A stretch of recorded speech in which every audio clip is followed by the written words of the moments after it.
संपूर्ण महाराष्ट्रामध्ये म्युनिसिपल नगर परिषद आणि नगरपंचायतचे इलेक्शन जाहीर झालेले आहे. त्याच धर्तीवर पुण्यामध्ये सुद्धा आज संध्याकाळी 4 वाजेपासून आचारसंहिता लागू झाली आहे.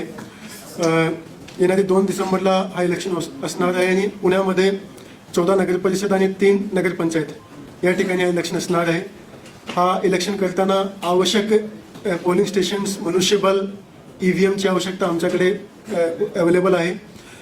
सर्व जे मनुष्यबळ आहे त्याची एक ट्रेनिंग आम्ही ऑलरेडी केलेली आहे. सर्व जे नोडल ऑफिसर्स आहेत त्याची पण अपॉइंटमेंट केलेली आहे. प्रिव्हेंटिव्ह ॲक्शन जे घेण्याची आवश्यकता आहे जेणेकरून कुठल्याही प्रकारच्या लॉ ऑर्डर निर्माण होऊ नये. ते प्रिव्हेंटिव्ह ॲक्शन तातडीने घेण्यासाठी SDOs आणि SDPOsला डायरेक्शन दिलेले आहे. आणि 6 तारीखला नोटिफिकेशन इलेक्शनबद्दलचं निघतील आणि त्याच्यानंतर वेळापत्रकाप्रमाणे पुढची जी नॉमिनेशन आणि बाकीची प्रक्रिया आहे ते पूर्ण केली जातील. आणि इलेक्शन करण्यासाठी जे काही आवश्यकता आहे ते सर्व या ठिकाणी आम्ही व्यवस्थित पद्धतीने केलेली आहे आणि हा चांगल्या पद्धतीने इलेक्शन जे आहे ते पार पाडले जातील त्याची आम्हाला संपूर्ण खात्री आहे. आणि मॉडेल कोड ऑफ कंडक्टबद्दल आम्ही क्लिअर करतो की सध्या जे मॉडेल कोड ऑफ कंडक्ट आहे ते म्युनिसिपल काउन्सिल एरियामध्येच लागू आहे, संपूर्ण पुण्यामध्येच लागू नाही आहे.